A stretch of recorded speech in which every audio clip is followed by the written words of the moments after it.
আকাশবাণী গুৱাহাটী কথাশিল্প এই অনুষ্ঠানত প্ৰচাৰ কৰি থকা হৈছে ডক্টৰ ৰুবুল মাউতৰ মোৰো এটা সপোন আছে গ্ৰন্থখনিৰ ধাৰাবাহিক পাঠ ঝুনা কংকন ভূঞাৰ প্ৰযোজনা ইন্দ্ৰজিৎ দাসৰ আজি এয়া ৪বিংশ খণ্ড মোৰো এটা সপোন আছে।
কলিজাৰ কোষ এটিক জীৱনৰ আদিকোষলৈ ৰূপান্তৰ কৰিব পাৰিনে? গাৰ ছালৰ কোষ এটিক জীৱনৰ আদিকোষলৈ ৰূপান্তৰ কৰিব পাৰিনে? মগজুৰ স্নায়ুকোষ এটিক জীৱনৰ আদিকোষলৈ ৰূপান্তৰ কৰিব পাৰিনে? খুব সম্ভৱ নোৱাৰি। যিদৰে খেলুৱৈ শচীন তেণ্ডুলকাৰক শৈশৱলৈ উভতাই নি পুনৰ এজন বিজ্ঞানী কৰি তুলিব নোৱাৰি। কিন্তু অবিশ্বাস্যভাৱে এতিয়াৰ পৰা প্ৰায় 10 বছৰৰ আগতে জাপানী বিজ্ঞানী চিনয়া য়ামানাকাৰ এক যুগান্তকাৰী উদ্ভাৱনে প্ৰশ্নটিৰ উত্তৰটি পাৰিলৈ ৰূপান্তৰ কৰি থৈ গ'ল। জীৱনৰ বহু যোজন বাট অতিক্ৰম কৰি আহি এদিন পৈণত ছালৰ কোষ হিচাপে প্ৰতিষ্ঠা লাভ কৰা কোষটি পুনৰ অতীতলৈ ঘূৰাই নি জীৱনৰ আদিকোষলৈ ৰূপান্তৰ কৰিব পৰাটো আছিল আধুনিক জীৱবিজ্ঞানৰ এক শ্ৰেষ্ঠতম আৱিষ্কাৰ। এনেকৈ পৈণত কোষক ৰূপান্তৰ কৰি সৃষ্টি কৰা আদিকোষটোক কোৱা হ'ল IPSC, অৰ্থাৎ ইনডিউচড প্লুৰিপটেণ্ট ষ্টেম চেল। আধুনিক জীৱবিজ্ঞানৰ দুটা শ্ৰেষ্ঠ উদ্ভাৱন IPSC আৰু জিন এডিটিং প্ৰযুক্তিৰ আলমত মই দেউতাৰ ৰোগটো কেনেকৈ অধ্যয়ন কৰিব পাৰি তাৰ বিষয়ে ভাবিবলৈ ল'লোঁ। ইতিমধ্যে মাছাচুচেটছ ইনষ্টিটিউট অফ টেকনলজি, চমুকৈ MITৰ বিজ্ঞানী ডক্টৰ ৰুডল্ফ য়েনিক্স আৰু তেওঁৰ সহযোগীসকলে পৰীক্ষা কৰি দেখুৱালে যে পাৰ্কিনছনৰ ৰোগীৰ ছালৰ পৰা কোষ আনি লৈ লেবৰেটৰীত সেই কোষ প্ৰথমে কাণ্ডকোষলৈ অৰ্থাৎ আদিকোষলৈ ৰূপান্তৰ কৰিব পাৰি IPSC প্ৰযুক্তিৰ সহায়ত। তাৰ পাছত এই কাণ্ডকোষটি মগজুৰ স্নায়ুকোষলৈ ৰূপান্তৰ কৰিব পাৰি, অৰ্থাৎ ৰোগীৰ ছালৰ পৰা কোষ আনি সেই কোষটিক মগজুৰ স্নায়ুকোষলৈ ৰূপান্তৰ কৰি পৰীক্ষাগাৰত পাৰ্কিনছনৰ ৰোগৰ অধ্যয়ন কৰিব পাৰি। তাৰ কেইবছৰমানৰ পাছতেই অষ্ট্ৰিয়াৰ এটি বিজ্ঞানীৰ দল আৰু এখাপ আগুৱাই গ'ল। তেওঁলোকে উদ্ভাৱন কৰিলে যে ৰোগীৰ ছালৰ কোষ আনি ছাল নালাগে চুলি এডাল হ'লেও হ'ল, কেৱল মগজুৰ স্নায়ুকোষেই যে সৃষ্টি কৰিব পাৰি তেনে নহয়, আচলতে পৰীক্ষাগাৰত ৰোগীৰ গোটেই মগজুটোক সৃষ্টি কৰিব পাৰি। হয়, আপুনি ঠিকেই শুনিছে। আপোনাৰ মূৰৰ চুলি এডাল আনি পৰীক্ষাগাৰত আপোনাৰ গোটেই মূৰটো তৈয়াৰ কৰিব পাৰি। এই উদ্ভাৱন সম্পৰ্কীয় গৱেষণা পত্ৰখন নেচাৰ নামৰ জাৰ্নেলত মই প্ৰথম যেতিয়া পঢ়িছিলোঁ তেতিয়া ৰোমাঞ্চিত হৈ উঠিছিলোঁ। ইয়াৰ অৰ্থ হ'ল যে এদিন হয়তো ময়ো দেউতাৰ গাৰ ছালৰ পৰা নতুবা চুলিৰ কোষ আনি পৰীক্ষাগাৰত দেউতাৰ গোটেই মূৰটো কৃত্ৰিমভাৱে তৈয়াৰ কৰি ল'ব পাৰিম। তাৰ পাছত পাৰ্কিনছনৰ ৰোগৰ বিভিন্ন কাৰকবোৰ যেনে চিনিউক্লিন প্ৰটিনটি কিয় ৰোগীৰ স্নায়ুকোষত গোট মাৰে আদি অধ্যয়ন কৰিব পাৰিম। তদুপৰি এনে কৃত্ৰিম মগজু সৃষ্টি কৰি নতুন নতুন ঔষধৰ গুণাগুণ পৰীক্ষা কৰিব পৰা যাব। মই বহুবাৰ ভাবিলোঁ দেউতাৰ দেহৰ পৰা কোষ এটি কেনেকৈ আনিব পৰা যায়।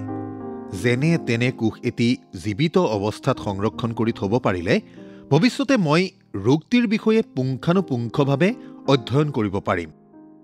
কিন্তু কোষ এটি জীৱিত অৱস্থাত সৰবৰাহ কৰিবলৈ প্ৰয়োজন হোৱা সামগ্ৰীৰ আৰু সুবিধাৰ অভাৱত মোৰ স্বপ্ন হৈ ৰ'ল। দেউতাৰ দেহৰ পৰা কোষ অনা নহ'ল। অৱশ্যে ইয়াৰ এটা বিকল্প হ'ব পাৰে।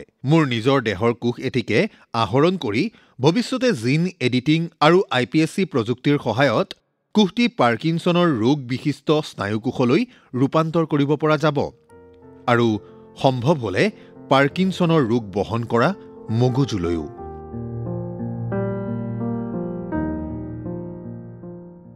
ইউমাছত মোৰ গৱেষণা প্ৰায় সমাপ্তিৰ দিশে আগবাঢ়িল আৰু কেইমাহমানতে মোৰ PhD শেষ হোৱাৰ সম্ভাৱনা। ইতিমধ্যে মোৰ গৱেষণাত জিন এডিটিঙৰ বাবে প্ৰয়োজনীয় প্ৰটিন Cas9 ইঞ্জিনিয়াৰ কৰি নেনো প্ৰযুক্তিৰ সহায়ত কোষৰ ভিতৰলৈ পঠিওৱাৰ ব্যৱস্থা কৰা হ'ল। এনেদৰে ইঞ্জিনিয়াৰ কৰা Cas9 প্ৰটিন কোষৰ বাহিৰৰ পৰা ভিতৰলৈ পঠিয়াই কোষৰ ভিতৰৰ বিশেষ কিছুমান জিন সম্পাদনা কৰিবলৈ সক্ষম হ'লো। আমাৰ উদ্ভাৱনটিৰ এক পেটেণ্ট ফাইল কৰা হ'ল। কোনোবা কোম্পানীয়ে আমাৰ উদ্ভাৱনটি ব্যৱসায়িকভাৱে ব্যৱহাৰ কৰিব পৰাকৈ। মই আগতে উল্লেখ কৰিছিলোঁ, জিন এডিটিং প্ৰযুক্তিৰ উদ্ভাৱনে জীৱবিজ্ঞানৰ ক্ষেত্ৰখন কেনেকৈ তোলপাৰ লগাই থৈ গৈছিল। এই প্ৰযুক্তিটিৰ আৱিষ্কাৰকসকলে কিছুমান ব্যৱসায়িক প্ৰতিষ্ঠান খুলি বিশ্বৰ পৰা জেনেটিক ৰোগ নিৰ্মূলৰ সংকল্প ল'লে। MITৰ ডক্টৰ ফাং জাং আৰু হাৰ্ভাৰ্ড বিশ্ববিদ্যালয়ৰ ডক্টৰ জৰ্জ চাৰ্চ আৰু তেওঁলোকৰ সহযোগীসকলে বষ্টন চহৰত এডিটাছ মেডিচিন নামৰ এটি কোম্পানী খুলিলে। আনহাতে অন্য এগৰাকী উদ্ভাৱক কেলিফৰ্ণিয়াৰ অৰ্থাৎ বাৰ্কলে বিশ্ববিদ্যালয়ৰ ডক্টৰ জেনিফাৰ ডাউডনাই ইণ্টেলিয়া নামৰ এটি কোম্পানী খুলিলে। মই মনতে প্ৰাৰ্থনা কৰিলোঁ, এই বিজ্ঞানী কেইজনৰ উদ্যমতে যেন পৃথিৱীৰ পৰা ৰোগ নিৰ্মূল হওক। মানুহৰ প্ৰধান শত্ৰু ৰোগবোৰ যাতে পৃথিৱীৰ পৰা বিনাশ হওক। মানুহৰ বাবে ৰোগতকৈ আৰু ডাঙৰ শত্ৰু কোন হ'ব পাৰে? অবিশ্বাস্য হ'লেও এইটো সঁচা যে কেঞ্চাৰ ৰোগতে বছৰি বিশ্বৰ প্ৰায় ৮০ লাখ মানুহৰ মৃত্যু হয়। এয়া ২০১২ চনৰ তথ্য। দ্বিতীয় বিশ্বযুদ্ধত গড় হিচাপে বছৰি প্ৰায় ১০০ লাখ মানুহৰ মৃত্যু হৈছিল। কিন্তু এই যুদ্ধ কেৱল ৬ বছৰমানহে টিকিছিল। তাৰ বিপৰীতে কেঞ্চাৰ ৰোগে মানুহক বিৱৰ্তনৰ আদিৰে পৰা বিঘিনি ঘটাই আহিছে। ঠিক তেনেকৈ এই বিশ্বত বৰ্তমান প্ৰায় ১ কোটি পাৰ্কিনছনৰ ৰোগী আছে। এলজাইমাৰ, ডায়েবেটিছ আদি অজস্ৰ জেনেটিক ৰোগৰ কথা যেনিবা নকলোৱেই। বিজ্ঞানৰ নতুন নতুন আৱিষ্কাৰ উদ্ভাৱনৰ যোগেদি অদূৰ ভৱিষ্যতে মানৱে এখন ৰোগহীন পৃথিৱীত বাস কৰিবলৈ সুবিধা পাবনে? যিটো সময়ত বিজ্ঞান জগতত মই নিজকে প্ৰতিষ্ঠা কৰিবলৈ অহৰহ যুঁজ দি আছিলোঁ, সেইটো সময়তে দেউতাই দুৰাৰোগ্য পাৰ্কিনছনৰ বিৰুদ্ধে যুঁজ দি আছিল। জীৱন মৰণৰ যুঁজ। জীয়াই থকাৰ অদম্য স্পৃহাই দেউতাক যুঁজিবলৈ বল দিছে। যুঁজত জয়ী হ'বনে দেউতা? কেইবছৰমানৰ আগতে বন্ধু এজনৰ আগত এদিন মই এনেকৈ কৈছিলোঁ, এই জীৱনটো মই এবাৰ নহয় ১০০০বাৰ জিবলৈ বিচাৰিম, প্ৰত্যাহ্বানৰ জীৱনটো। মই এইদৰে কোৱাৰ অৰ্থ আছিল, প্ৰত্যাহ্বানৰ জীৱন এটা যুঁজ দিয়াৰ এটা স্বকীয় মাদকতা আছে। মই ক'ব বিচৰা নাই যে জীৱনত মই বহুত পাইছোঁ, কিন্তু যিখিনি পাইছোঁ সেয়া যুঁজ দি পাইছোঁ। যুঁজ দি পাইছোঁ বাবেই পোৱাখিনিৰ সোৱাদ আছে। জীৱনৰ এই যুঁজখন বহু যুগৰে পৰাই চলি আহিছিল। ককা অকন্তীয়ে কেৱল নিজৰ শৰীৰটোক সম্পদ হিচাপে লৈ অঘৰী মানুহৰ দৰে এখন দুৰ্গম হাবিৰ মাজত মাটি ভাঙিবলৈ গৈছিল। তেতিয়াই জীৱনৰ এই যুঁজ আৰম্ভ হৈছিল, হয়তো তাৰো আগৰে পৰা, যি যুঁজৰ কাহিনীৰ বিষয়ে মই জ্ঞাত নহওঁ। ককা অকন্তীৰ অকাল মৃত্যুৰ পাছত আইতাই সীমাহীন শ্ৰম, ত্যাগ আৰু ধৈৰ্যৰে ৪টি ল'ৰা-ছোৱালীক তুলি তালি ডাঙৰ দীঘল কৰিছিল। জীৱন যাত্ৰাৰ এই সংগ্ৰামত যোগ দিলেহি দেউতাই। তাৰ পাছত আমিবোৰ জন্ম হোৱাৰ পাছত আমাৰ মংগল আৰু ভৱিষ্যতৰ বাবে দেউতায়ো উৰেটো জীৱন কৰি গ'ল কেৱল শ্ৰম আৰু সাধনা। জীৱনৰ ইমানটো দীঘলীয়া বাট যুঁজ দিয়াৰ পাছত কি দেউতাই এতিয়া হাৰি দিব? অলিক লৈ মই আমেৰিকালৈ উভতি অহাৰ পাছত দেউতাই হেনো ককাইক আকৌ কুতুৰিবলৈ ধৰিলে। ডিব্ৰুগড়ৰ কোনোবা বেলেগ হাস্পতাললৈ লৈ যাব লাগে। ক'ৰবাত কিজানি আছে এনে এজন ডাক্তৰ যি দেউতাৰ ৰোগটো ভাল কৰিব পাৰে। ফোনত পাতোতে দেউতাই ক'লে, অ' সৰুদু, দেউতা, তই মোলৈ টকা কেইহাজাৰমান পঠাবি। মই ডিব্ৰুগড়লৈ আকৌ যাম। দৌৱে লৈ যাব। এইবাৰ ভাল হৈ আহিম চাবি। পঠাম। মই ককাইদেউৰ লগতো কথা পাতিম, আপুনি চিন্তা কৰি নাথাকিব। দেউতাৰ মনটো ভাল লাগক বুলি দেউতাই যি বিচাৰে আমি তাকেই কৰোঁ। এনে পৰিস্থিতিত মই কেতিয়াবা নিজকে দেউতাৰ স্থানত কল্পনা কৰোঁ। মই কি কৰিলোহেঁতেন যদিহে জানিলোহেঁতেন যে মই আৰু বেছিদিন জীয়াই নাথাকিম। শেষ মুহূৰ্তলৈকে কেৱল জীয়াই থকাৰ সপোনকে দেখিলোহেঁতেন নে? এদিন ককাইদেউক ফোন কৰি ক'লোঁ, এই হেৰি নহয়, ডিব্ৰুগড়ত আৰু কোন কোন ভাল নিউৰলজিষ্ট আছে খবৰ এটা কৰিবিচোন। ডাক্তৰ গোস্বামীৰ ওচৰলৈকে লৈ যাওঁ নেকি?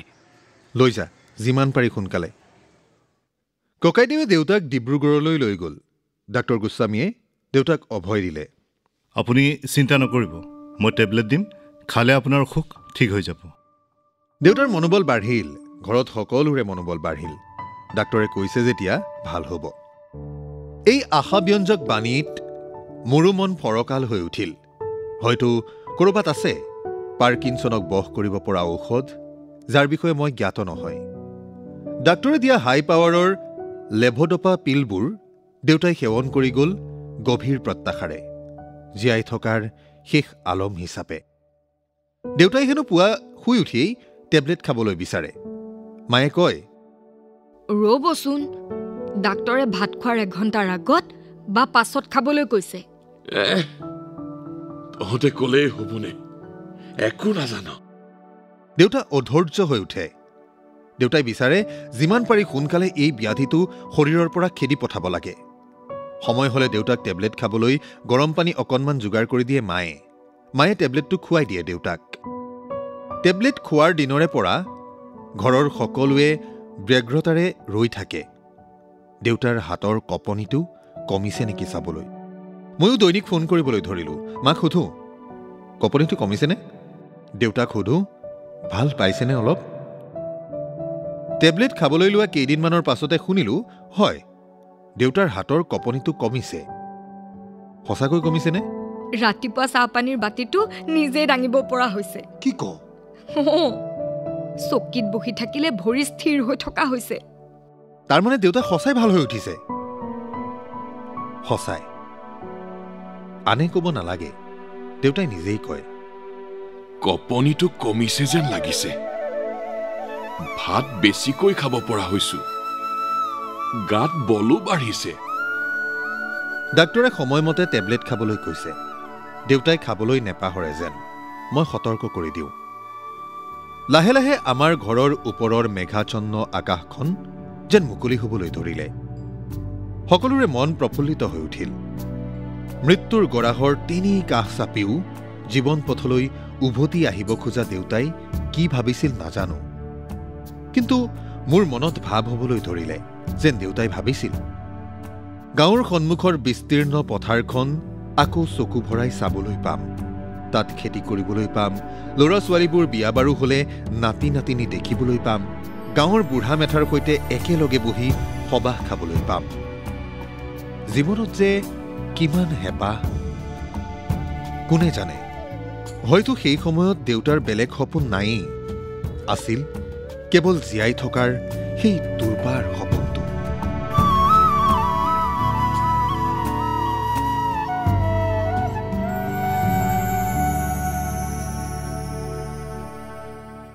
অথচ টেবলেট খাবলৈ আৰম্ভ কৰাৰ 20 দিনমানৰ পাছৰে পৰা দেউতাই অভিযোগ কৰিবলৈ ধৰিলে, পিলবোৰ ইমান কাঢ়া, মোৰ পেটৰ গণ্ডগোল হৈছে। কোনো কথা নাই, পেটৰ গণ্ডগোল ঠিক হৈ যাব, কিন্তু সময়মতে টেবলেটবোৰ খাই থাকে যেন। কেইদিনমানৰ পাছত দেউতাই আকৌ ক'লে, কেৱল পেটৰ গণ্ডগোলেই নহয়, মোৰ কলিজাটো থপ থপ কৰি থাকে। দেউতাক কোৱা হ'ল যে দৰৱবোৰৰ পাৰ্শ্বক্ৰিয়াৰ বাবে এনে হ'ব পাৰে। কিন্তু শৰীৰে জানো আমাৰ বুজনি মানিব? 2 দিনমানৰ পাছত আকৌ দেউতাই ক'লে, মই ভালকৈ ৰাতি শুবও পৰা নাই। মোৰ বুকুখন ধপধপাই থাকে। ইফালে কেতিয়াবা ভাত খাই থাকোঁতেই টোপনি যাওঁগৈ। পিলবোৰ নাখালে যে আকৌ বেমাৰটো বাঢ়ি যাব।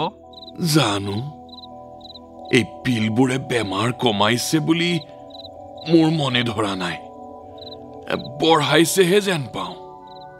দেউতাই কি কয়? দেউতাৰ কথা সঁচা। বেমাৰ ভাল পোৱাটো দূৰৰ কথা, দিনক দিনে নানানটা বেমাৰে আগুৰিহে ধৰিছে। কিন্তু এবাৰ যদি দৰৱ খোৱা বাদ দিয়ে, তেন্তে দেউতাই আৰু মৃত্যুৰ দুৱাৰদলিৰ পৰা উভতি আহিব নোৱাৰে, সেয়া নিশ্চিত। তাৰ পাছত এদিন দেউতাই সিদ্ধান্ত ল'লে, নাই, দৰৱ খাই নানানটা বেমাৰ বঢ়াই লোৱাতকৈ হাত কঁপি কঁপিয়াই মৰিম। দৰৱ আৰু নাখাওঁ। দেউতাৰ কথাই শেষ কথা। দেউতাৰ জীয়াই থকাৰ স্পৃহা আছিল, কিন্তু কথা হ'ল জীয়াই থকাৰ এই বাসনাত শৰীৰে কষ্ট পাব নালাগে। দেউতাই দৰৱ নাখাওঁ আৰু বুলি লোৱা সিদ্ধান্তটো নিশ্চয় যন্ত্ৰণাকাতৰ আছিল, কিন্তু কি কৰিব, জীৱনক কেতিয়াবা ভাগ্যই বেয়াকৈ হৰুৱাই থৈ যায়। মানুহৰ সপোন ভাগ্যই নিৰূপণ কৰে।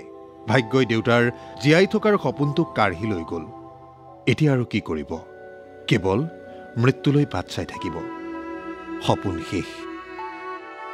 ইয়াৰ পাছত দেউতাৰ শৰীৰে কেনেকুৱা কষ্ট ভোগ কৰিলে সেয়া আৰু ক'বলৈ নাযাওঁ, কিন্তু এটা দৃশ্যই মোৰ মনত প্ৰায়ে ভুমুকি মাৰেহি।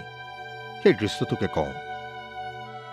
বহুদিনৰ পাছত মায়ে মোক বৰ্ণনা কৰা অনুসৰি, মই শুনা নাছিলোঁ, মায়ে কোৱা মতেহে দেউতা আৰু মা ঘৰৰ আগফালৰ বাৰাণ্ডাত বহি আছিল। সন্মুখত বিস্তীৰ্ণ পথাৰখন।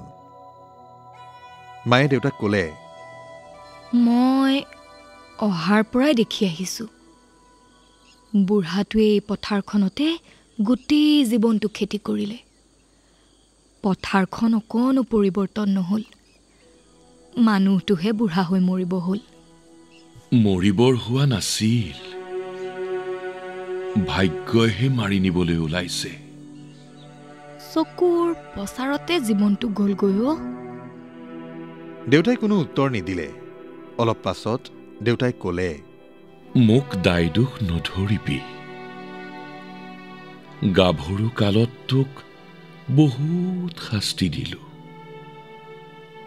কোনোবাজন নজনা ভগৱন্তইহে কৰোৱাইছিল।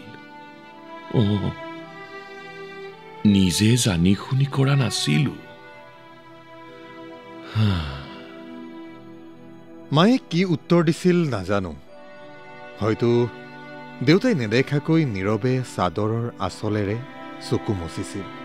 হয়তো মনতে প্ৰাৰ্থনা কৰিছিল, হে ঈশ্বৰ, এওঁক অকণো কষ্ট নিদিয়াকৈ মাৰি নিয়াহে কাপোৰ কৰিছোঁ।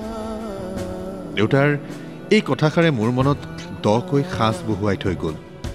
হয়তো মোৰ মনত থকাৰ ভিতৰত এই শাৰী দেউতাৰ অন্তিম কথা।